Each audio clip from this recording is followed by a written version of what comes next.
Principal diferencia de la candidatura de Paula Narváez en términos programáticos con sus contendores. Yo diría que hay una diferencia central, es la impronta que le ponemos al cambio cultural.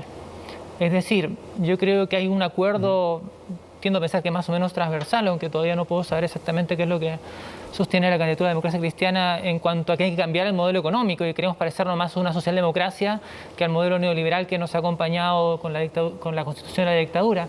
Pero en lo que refiere a cambio cultural somos un grupo que cree profundamente que tenemos que avanzar en que la diversidad del país se refleje en las instituciones para avanzar en el reconocimiento de la diversidad sexual y las disidencias, en la plurinacionalidad, en los derechos sexuales y reproductivos, con aborto libre hasta la semana 14.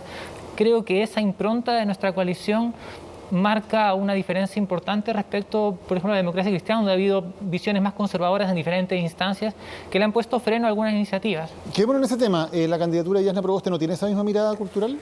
Yo creo que sí. De hecho, la candidata, por ejemplo, ha hablado con respecto a derechos reproductivos, en donde, al igual que yo, dice es católica, pero dice que mi religión no tiene por qué imponer decisiones con respecto pero, Marcelo, a otras... pero en ese punto, que fueron los puntos llamativos del debate, ella dice, por lo que entendimos del debate, que estaría a favor del proyecto de aborto por decisión de la mujer, digamos, sin causales. Dijo que ella votaría, no dijo que como coalición, como partido y como candidatura van a tener una posición, un programa que impulse el aborto.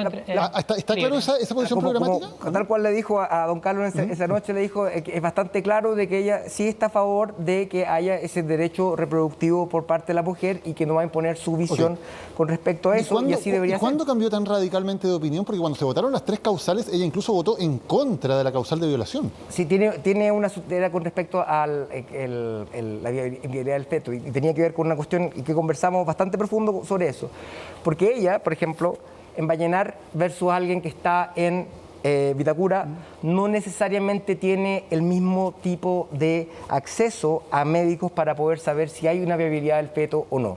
En particular, tiene una experiencia personal en donde ha sabido de personas que eran inviables pero que terminaron siendo personas que uno puede ver, y por tanto esa cosa de verlo tan blanco y negro, ella lo veía como un tema de equidad, en el sentido de que hay un problema de que efectivamente alguien el aborto en sectores de menores ingresos es un riesgo de muerte, y para otros sectores, le costó el cargo a mi colega Elia Molina, es una apendicitis. Entonces, en la práctica tenemos que empezar a mirar esto con realidad, porque también hay un tema de equidad que tenemos que abordar, y esa es la mirada donde se para. Sí, yo creo que la principal diferencia en estos temas, y bueno, y en varios otros relacionados a transformaciones de la sociedad, es que nuestro sector es el que ha tratado de liderar los temas, mientras que la Democracia Cristiana se ha ido sumando cuando ganan ya mayorías consistentes en la población.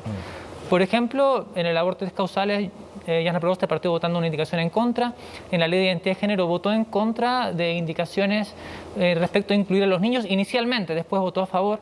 Y en general, la Democracia Cristiana, yo creo en general, se ha ido sumando a las principales transformaciones, pero después de que otros grupos las impulsan con mucha fuerza. Pero quisiera en todo caso decir lo siguiente: la candidata es Yasna Proboste, y que dice sus posiciones con claridad, y ella es la candidata a presidenta, y por tanto ella va a ser la que va a impulsar estas medidas. Y por tanto, decir, por ejemplo, que ella, la visión es súper clara.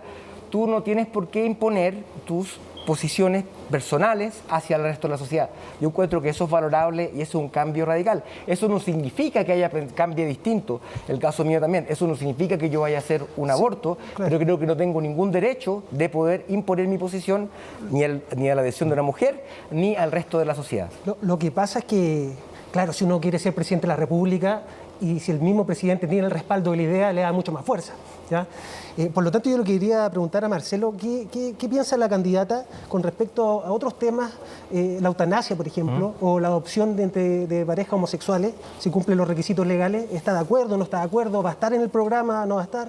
El tema, no hemos hablado del tema eutanasia, pero nuevamente yo creo que la misma lógica de no imponer, creo que hay que tener una discusión, y para la misma también tenemos una cosa que se llama los ayudes ciudadanos, con los cuales estamos conversando este tipo de temáticas para recoger las distintas visiones, porque como te decía, el tema de aborto en tres causales, ella no lo veía blanco-negro por un tema de equidad territorial, porque no todas las personas tenían el mismo derecho, porque ella tiene esa visión de la universalidad. Es que esa es la diferencia. Yo creo que las mujeres tienen derecho sobre su cuerpo en todo el territorio.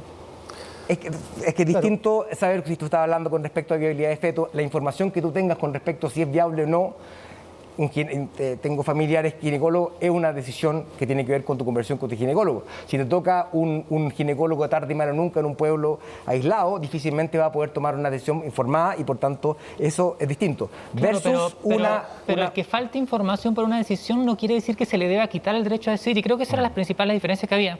En todo caso, entiendo que esa parte ya está superada. Sí. No obstante, para mí la diferencia en la que hay que enfatizar es que hay sectores que impulsan estas causas y que van a poner un énfasis en que avancen cosas como una ley integral trans, cosas como la educación sexual integral, mientras hay otros sectores que no se oponen.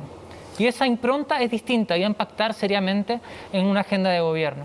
El tema de adopción homoparental, en el cual nosotros reconocemos que hay diversidades de familias y las familias no son dentro del hombre de una mujer, y de hecho la minoría justamente en Chile tiene que ver con parejas casadas. Entonces tenemos que reconocer esa diversidad y por lo tanto también tenemos que reconocer que el principio de igualdad de derechos, en el cual las opiniones no entran, sino que tiene que ver con derechos que son principios básicos, y por tanto si tú estás hablando de los derechos de la diversidad sexual, esos son derechos universales a los cuales no le pones cota. Entonces, por lo tanto, no es que tú te puedes casar pero no te puedes adoptar hijos, porque eso no corresponde, porque los derechos son universales y no se cuestionan. Nosotros, Daniel, como partido siempre hemos estado a la vanguardia. No es algo que por el momento nosotros pensemos esto. Amanda Labarca, sufragio femenino municipal, presidencial parlamentario, radical. Inés Enrique, la primera parlamentaria de Chile, mujer. La primera ministra de Justicia, radical. Por lo tanto, nosotros siempre hemos estado a la vanguardia con respecto a todo lo que signifique separar los valores personales o la religión personal con respecto a temas laicos que corresponden a